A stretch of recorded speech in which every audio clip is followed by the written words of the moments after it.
Hey guys, Seth here from Vaults of Mayhem TCG, and today I'm going to show you the profile for Pack 1, the Warring Realms. So this is just going to be all the different cards from Pack 1 and what they do.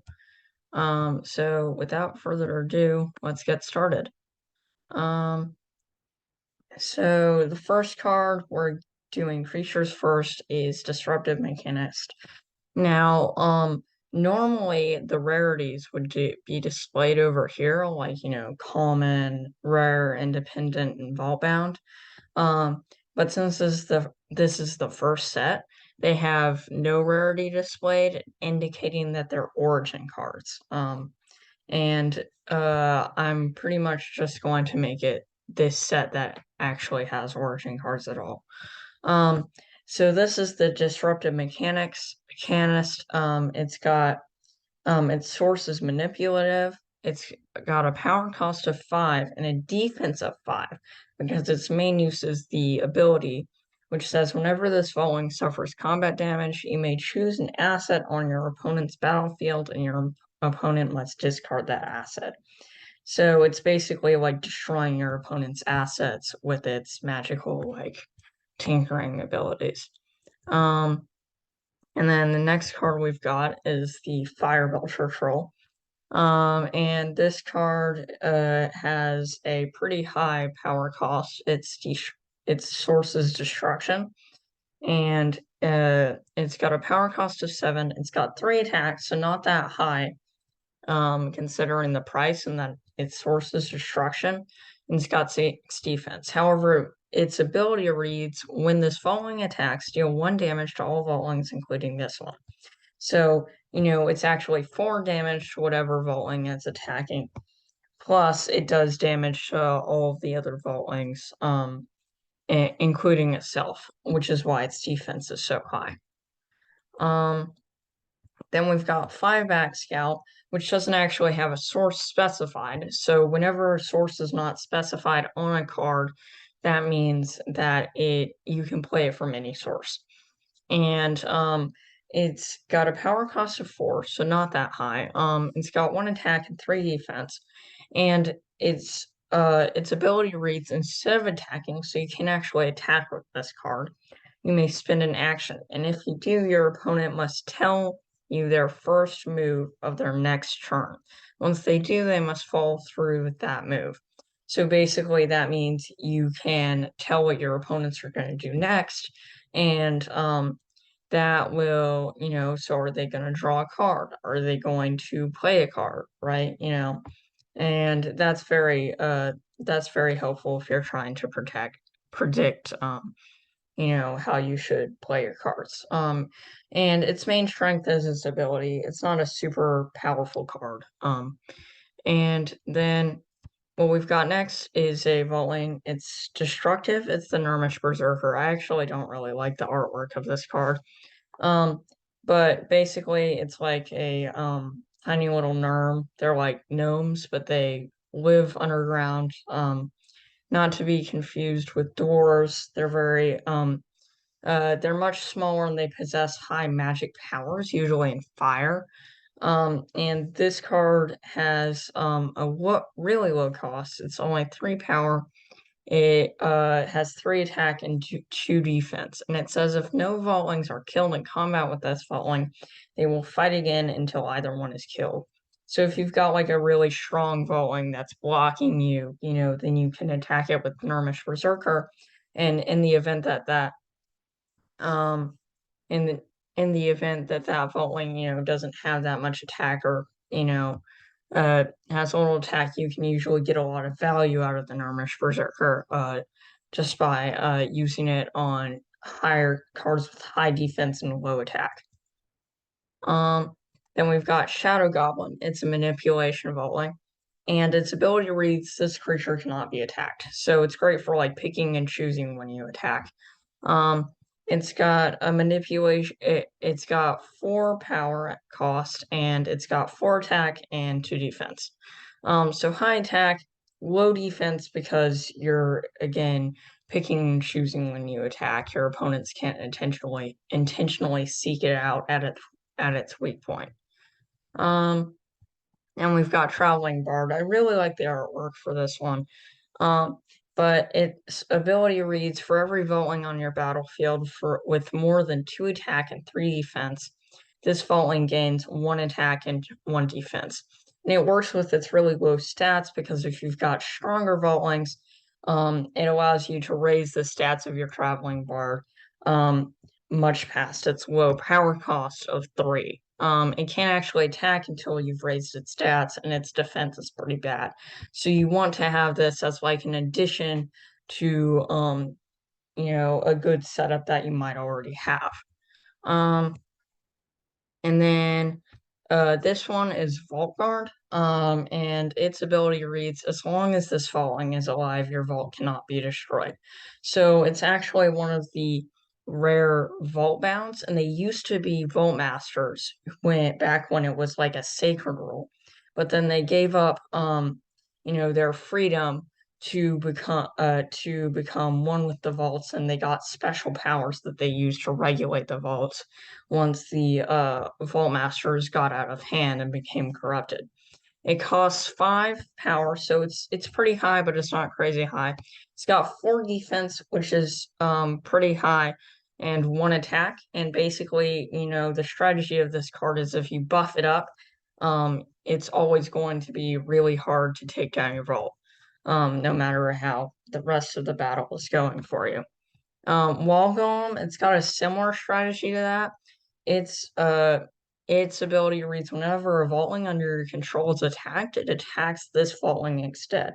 It's got 5 power cost and 6 defense, which is really good because that means, you can't really get past that card, so you're just trying to kill the Wall Golem instead of being able to attack your weaker cards, and it really protects your weaker cards, and it gives your opponent a really hard time of getting to them. It's only got 1 attack though, so it's a very defensive card.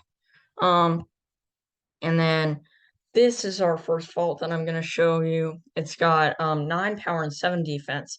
Source is Liberty, so you can only play Liberty cards if that's your only vault. And when one of your Vaultlings enters the battlefield, they gain 1 attack and ignore the typo 1 defense for that turn. So as a way to like regulate typos, if it says 1 attack and then 1 of something else, but the source is not listed, or vice versa, it means 1 attack or 1 defense, or vice versa, 1 attack. And then so it's got 7 defense, so it's not crazy high, but it's not crazy low either. And its main strategy is just you're giving your vault cards, your vaultlings, a bonus. It makes them stronger.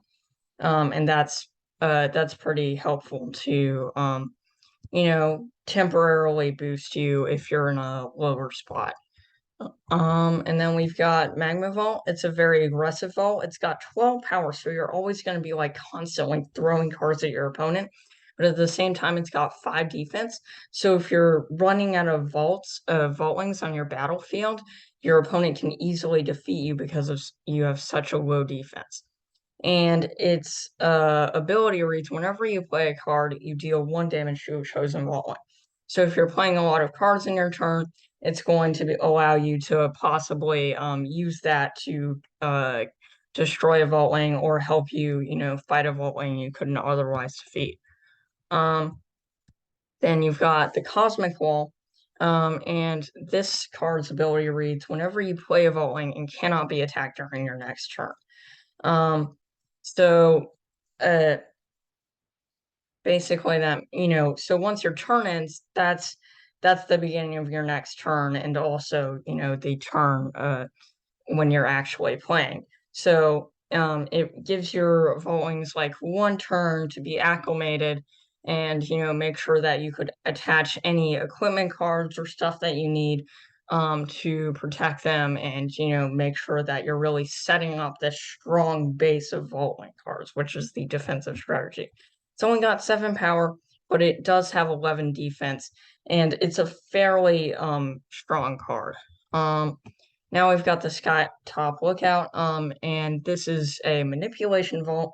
It's got 10 power and 8 defense, and its ability reads, before you play a card, your opponent must show you a card from their hand that you have not seen before. You may then change the card you play if you wish. So it allows you to like think twice about stuff and learn a little more before you make actions.